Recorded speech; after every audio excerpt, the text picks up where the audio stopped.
currículo poco atractivo. No sé, ¿está no? Gloria a Dios. Currículo poco atractivo. La preparación de un currículo o una hoja de vida es uno de los documentos esenciales al momento de solicitar una plaza o una posición en cualquier actividad laboral. Las personas presentan, arreglan, organizan toda su experiencia de trabajo, donde quiera que ha desempeñado esa profesión o oficio, para cuando va a solicitar a un nuevo trabajo, pueda demostrar su capacidad y experiencia para la plaza a la que aspira. Mientras más prestigiosa es la posición, se requiere de una hoja de vida que sea atractiva y que demuestre la capacidad y la experiencia del aspirante a la posición. Podríamos decir que el Dios Todopoderoso se propuso la más grande empresa de rescate, con una posición que era la posición más retante, si podríamos decir así, que cualquiera podía ocupar. Por lo que no había muchos candidatos para tal posición. Fue el Hijo, el único, el escogido y el enviado para ocupar la plaza en este gran proyecto de rescate y de vida del Todopoderoso. Pero la carta de presentación, el currículo que él trae, a donde iba a desempeñar la función, no era atractivo, no llamaba la atención. Y cuando leemos estos versos, nosotros vamos a ver que ante el ojo humano, la carta de presentación que trajo el Mesías carecía de atractivo, no le pareció agradable. La humanidad cuestionaba su capacidad e ignoraban su procedencia. Por eso no lo aceptaron, por eso lo rechazaron, porque no parecía que era la persona indicada. Y vivimos en un mundo y en una sociedad donde las apariencias son las que muchas veces cuentan. A veces hay personas que tienen una gran capacidad, pero quizás su apariencia física no dice mucha cosa y lo menosprecian. No le dan el valor. Recuerdo uno de los profesores en el seminario que nos contó que tenía que ir a dar una conferencia a la Universidad de Columbia, y él siempre regularmente viste con pantalones de caqui y camisa regular. Entonces, cuando llegó a la universidad, al lugar donde iba a exponer. Habían allí todos los decanos, todos los grandes e ilustres maestros y representantes de esa gran universidad. Y él le dice a la persona que está en la puerta recibiendo a la persona, él va a donde es de Ujier y le dice, ¿dónde puedo cambiarme? Porque él llevaba su toga doctoral, que era la que se iba a poner para exponer. Pero esta persona lo vio y él, que no, su apariencia física no es tan atractiva, lo menospreció, porque no sabía quién era. Y le dijo, mire, vaya por allá atrás, que allá atrás hay un baño. Mire a ver si usted se puede cambiar ahí. A él le tenían un cuarto preparado donde ese gran decano iba a dar su conferencia para que se vistiera y se pusiera su toga. Pero como él lo vio de apariencia, lo mandó con un bañito de allá atrás. Y él fue humildemente y allá se puso su toga y se sentó. Y cuando lo llamaron, cuando dijeron, ahora vamos a recibir al doctor teólogo, fulano de tal, que va a exponer. Cuando ese día vio que ese hombre fue que se paró allá arriba, que ella tierra trágame. Porque muchas veces la apariencia, lo que la gente ve, el currículo que se presenta, no es atractivo, no dice mucha cosa. Y es que este enviado que viene para ocupar la plaza y para desempeñar la función de rescate de una humanidad perdida, antes de llegar se despojó de su gloria, se despojó de su grandeza y se vistió de ropaje humano para venir a humanizarse y entender las miserias del ser humano y poder hacer la gran obra de rescate. Pero el ser humano perdido, hediondo, pecado y sucio, lo miraron con desprecio. Lo rechazaron. Cuando hablaba sus palabras, los que se creían grandes, los que se creían que conocían las escrituras y leían los tiempos y sabían cuándo iba a venir el Mesías, lo catalogaban de blasfemo. Le decían, eres un hombre que merece la muerte, porque tú dices que eres Dios. No creyeron en sus obras, no creyeron en su palabra, a tal punto que lo tomaron para crucificarlo y para allí acabar con la vida de este que parecía un hombre común, un hombre sin apariencia, sin mucho prestigio, pero que ignoraban ellos realmente quién era él. Y por eso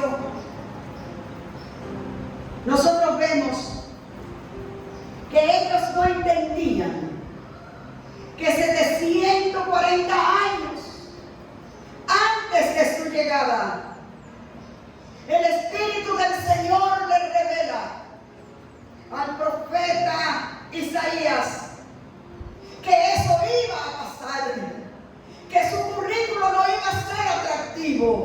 Ellos esperaban un Mesías que venía, quizás saliendo de un palacio, con mucha pompa y grandeza, para venir a libertarlo del yugo que ellos consideraban que era que le estaba fastidiando la existencia.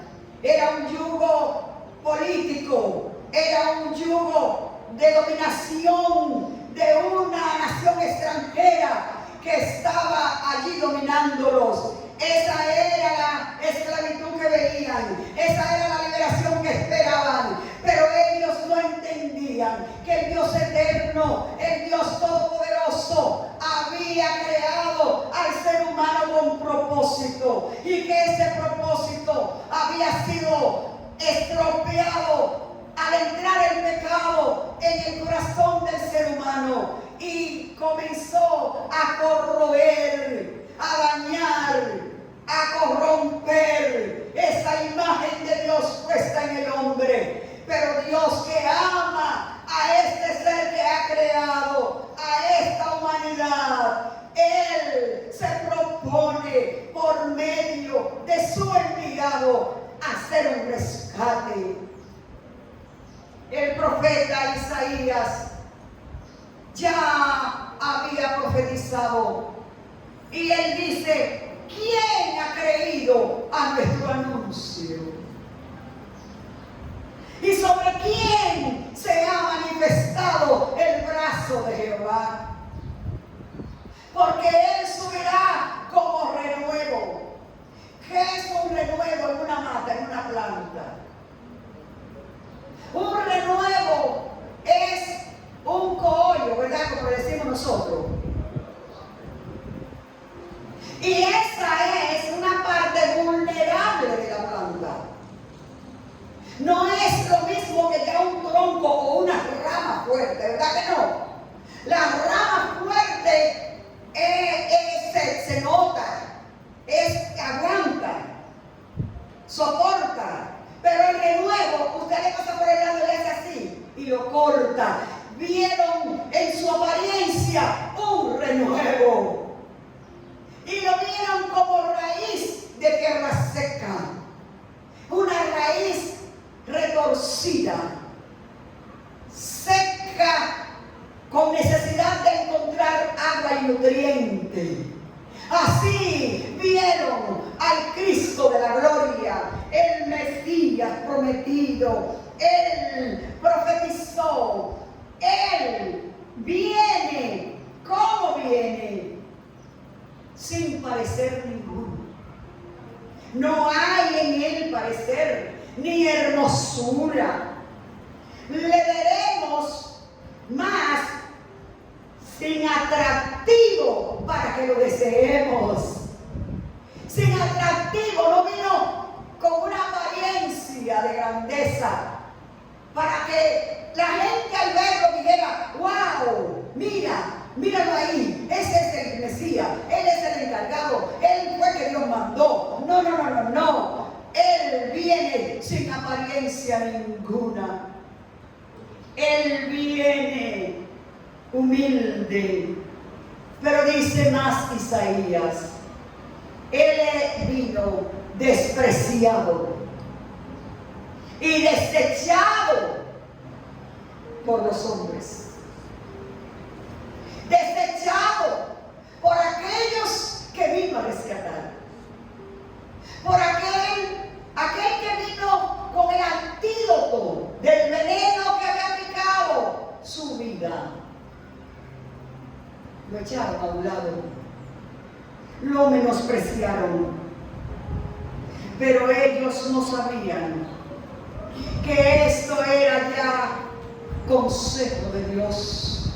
El apóstol Pedro, cuando se paró allá el día de Pentecostés para dar aquel gran discurso, él dijo, hablando a la multitud que se juntó para ver lo que estaba pasando allí en la casa donde estaban.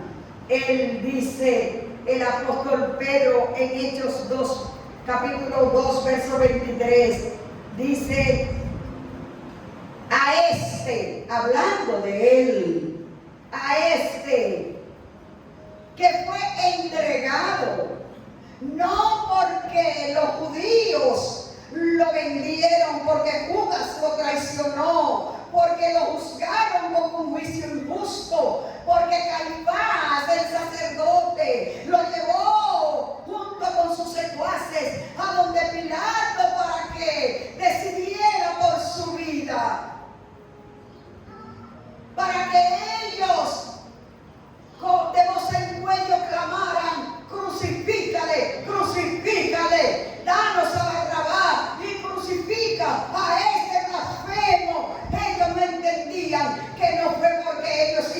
eso, sino porque ya había sido determinado por el sabio consejo del Omnipotente.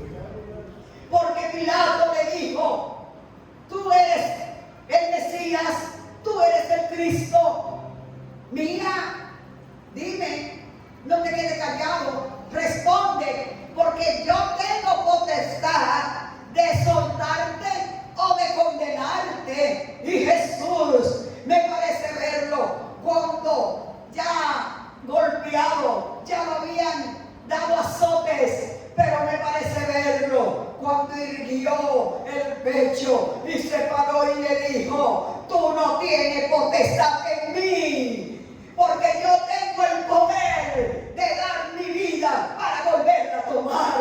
Aleluya. Es el Cristo que se humilla, no que lo humillan. Es el Cristo que se expone al desprecio.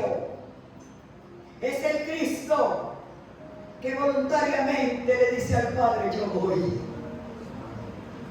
Y es por eso que el profeta Isaías, hablando tantos años antes de la encarnación de este Mesías prometido, dice que él era experimentado en quebrantos.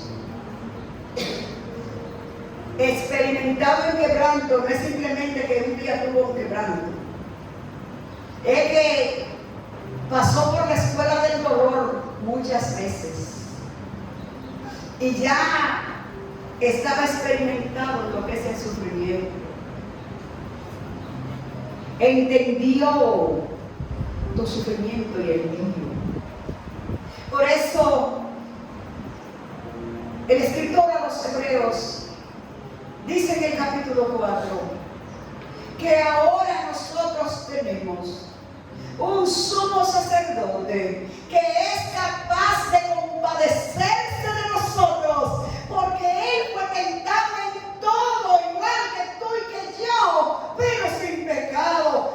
Eso le dio a él el derecho, eso le dio a él la autoridad de poder desempeñar la función de rescate, porque él es el único que tenía la capacidad de presentar un sacrificio santo delante de un Dios santo, capaz de complacer las exigencias de la santidad del divino. Es Cristo el que es experimentado en quebrantos, el que se escondieron de él el rostro, que ciertamente Él llevó en su cuerpo nuestras enfermedades y curó nuestros dolores. Y cuando leemos que Él llevó todas nuestras enfermedades, nosotros cuando hablamos de enfermedades solamente pensamos cuando me duele un brazo, me duele un pie, tengo un problema en el corazón o cualquier enfermedad física. Pero hay enfermedades que son más catastróficas que cualquier cáncer. Y las enfermedades del alma fueron las primeras que Cristo llevó en su cuerpo. Cristo llevó tu dolor del alma. Cristo llevó la muerte tuya. Qué maravilloso es saber que Cristo murió nuestra muerte para que nosotros vivamos su vida.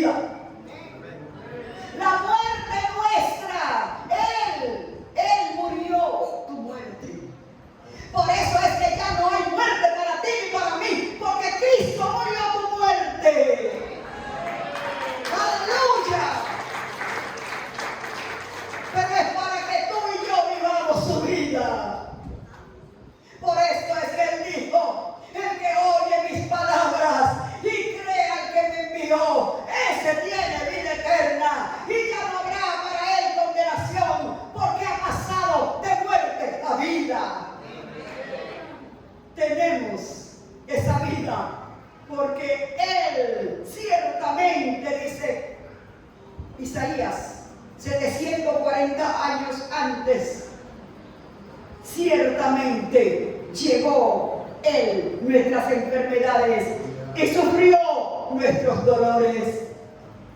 Y aunque muchos en su tiempo lo tuvieron, dice aquí, le tuvimos por azotado, por herido de Dios y abatido, mas Él herido fue por nuestras rebeliones. Y no solamente fueron aquellas personas cuando Cristo iba a ejecutar su obra de rescate yendo a la cruz. Aquella gran multitud que gritaba desenfrenada, crucifícale. Allí había gente, muy posiblemente, que se llenaron el estómago con los panes que Él multiplicó. Allí había gente que había recibido los beneficios. Sin embargo, clamaban, crucifícale. Pero no solamente en este tiempo. Hoy, en nuestro tiempo, en nuestro momento, en esta hora, hay miles y millones de personas que lo ven igualmente como un currículo poco atractivo. Que le hablamos del Cristo de la gloria que llevó Él en su cuerpo, tu culpa, tu castigo, pero lo ven con menosprecio. Y ven a Cristo como un producto de mala calidad. Yo, cristiano, ¿qué va? Y yo voy a dejar de vivir como yo estoy viviendo para seguirlo a Él. Seguimos mirándolo con el mismo desprecio que lo vio aquella gente. Él es el mismo Cristo que hoy sigue ofreciendo rescate, pero que la gente no le ve atractivo. Él ciertamente, Él herido, Él fue por nuestras rebeliones, Él fue molido por nuestros pecados, el castigo de nuestra paz fue sobre Él. Hablábamos el otro día, mi hijo menor, que me llama y me dice, mami, yo estaba leyendo la Biblia. Eso de que Jesús dijo en la cruz, Dios mío, ¿por qué me ha desamparado? Yo he oído muchos predicadores que dicen que es porque el Padre no quiso verlo cuando tenía la carga del pecado, el que miró la cara y lo dejó solo. ¿Qué te dice de eso? Yo le dije, no. Lo que pasa es que Jesús vino para llevar, como dice Isaías, en su cuerpo molido, el castigo de mi paz. Y Cristo se despojó no solamente de su gloria en el cielo, se despojó de su divinidad, se hizo hombre, porque si Cristo en la cruz del Calvario va como Dios divino, entonces la cruz es un montaje. El sufrimiento es una pantalla. Pero Él no sufrió como Dios. Él sufrió 100% hombre. Él tenía las dos naturalezas. Él era 100% Dios y 100% hombre. Y allí en la cruz experimentó tu soledad, experimentó tu angustia, experimentó tu dolor y el mío. Para entender lo que siente un alma abandonada, para entender lo que siente una persona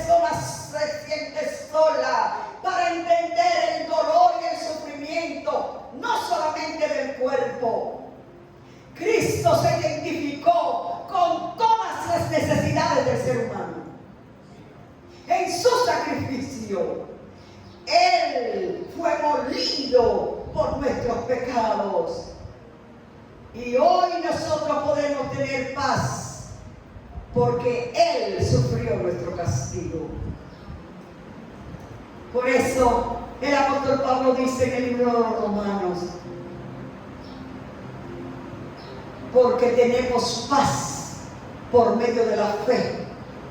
Tenemos paz para con Dios por medio de la fe en Jesucristo. Porque éramos enemigos de Dios. Estábamos enemistados. Pero Cristo, llevando nuestro castigo, Él compró nuestra paz. Aleluya. Bendito sea el nombre del Señor. Él fue herido. Y todos nosotros nos descarriamos como ovejas. Cada cual se apartó por su camino. Mas Jehová cargó en él el pecado de todos nosotros. Aleluya. El pecado de todos nosotros lo cargó. Su misión era ocupar tu lugar en el mío. Él experimentó el más cruel de los sufrimientos. Llevó nuestros dolores en sumisión y obediencia. Se humilló hasta lo sumo entregando aquella cruz, cargando el peso del pecado de la humanidad. Pero qué glorioso es saber que la historia no termina ahí. Y es como si leyéramos de adelante para atrás.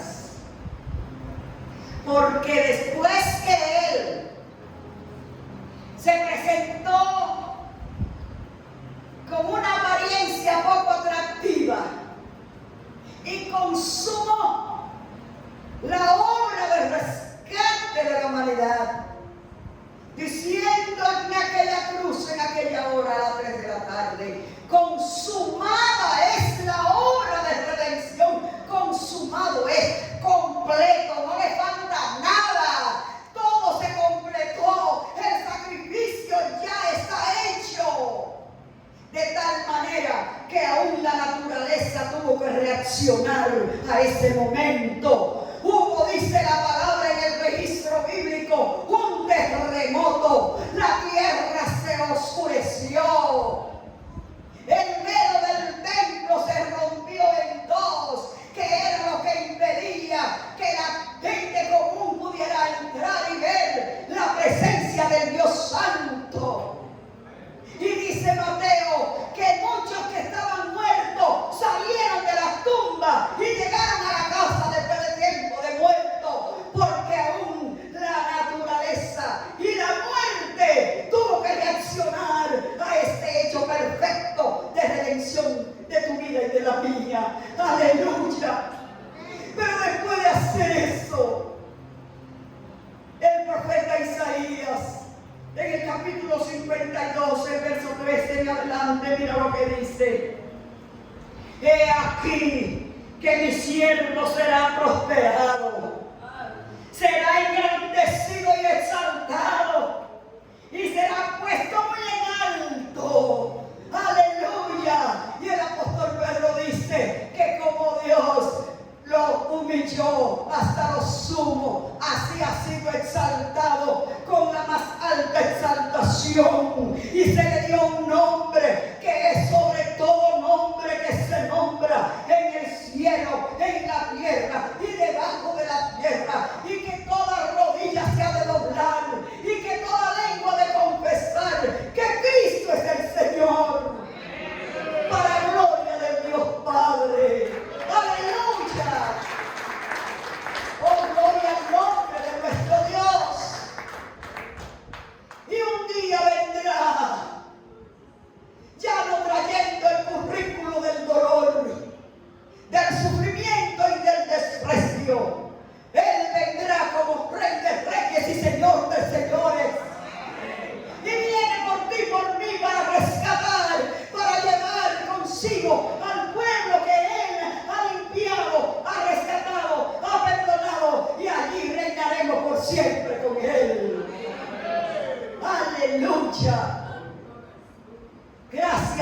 Espíritu Santo, que en cada uno de nosotros ha hecho el trabajo de convencimiento para que podamos ver en Él el Redentor,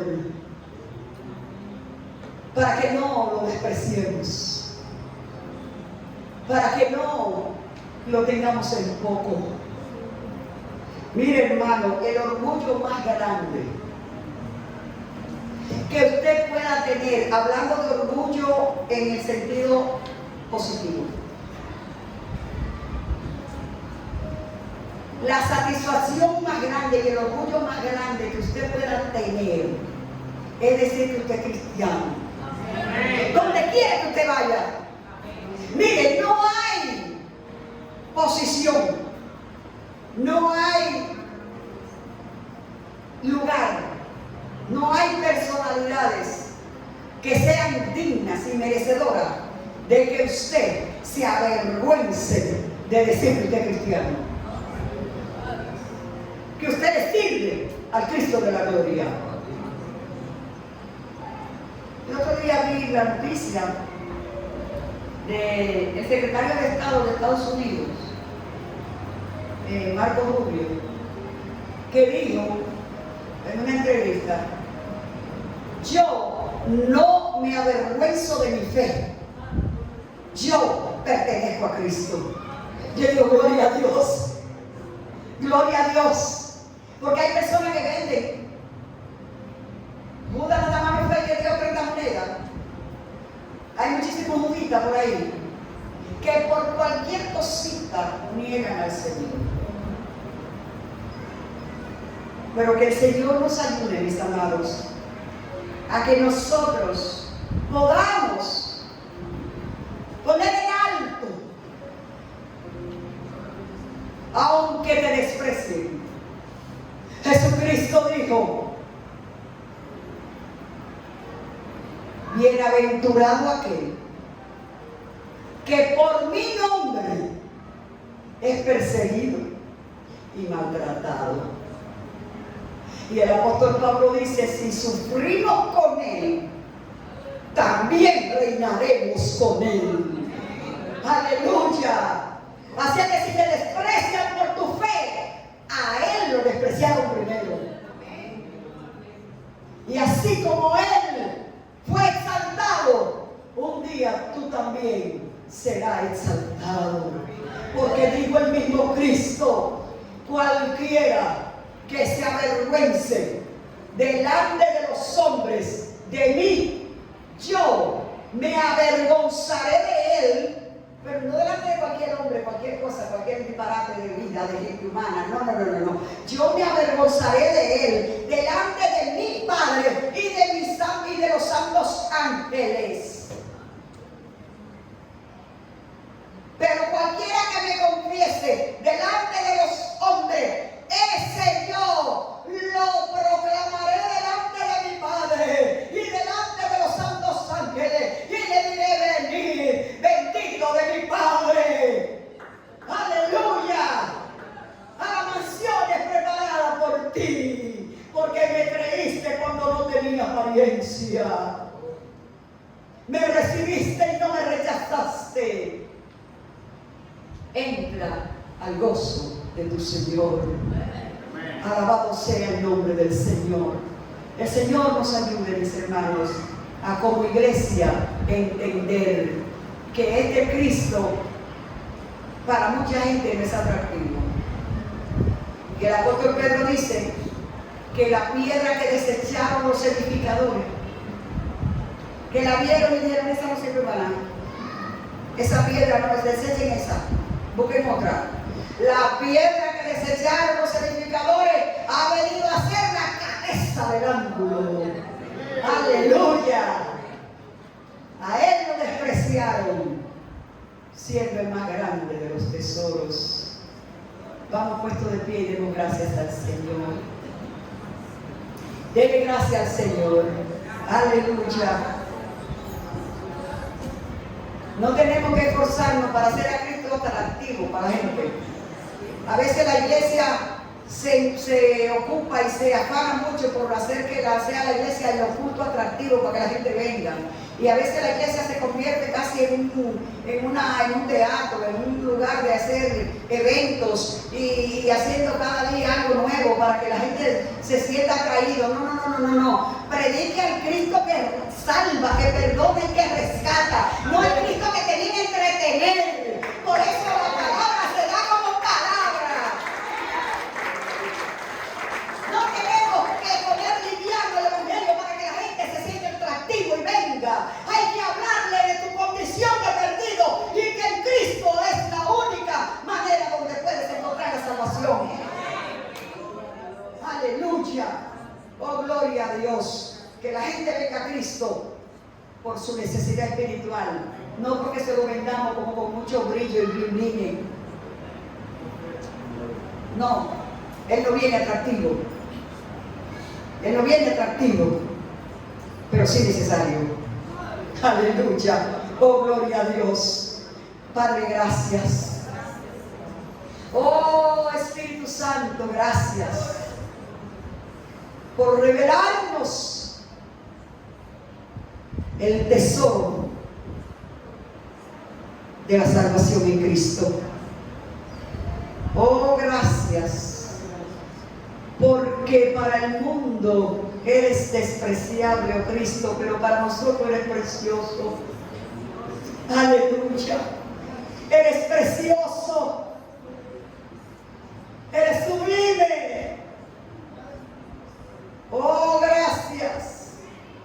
Porque hoy tenemos vida, porque tú llevaste nuestra muerte.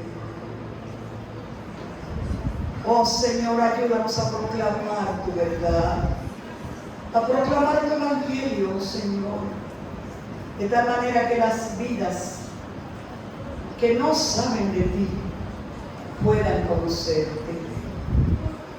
Gracias te damos, Padre, en el nombre de Jesús. Amén y amén. Gloria a Dios.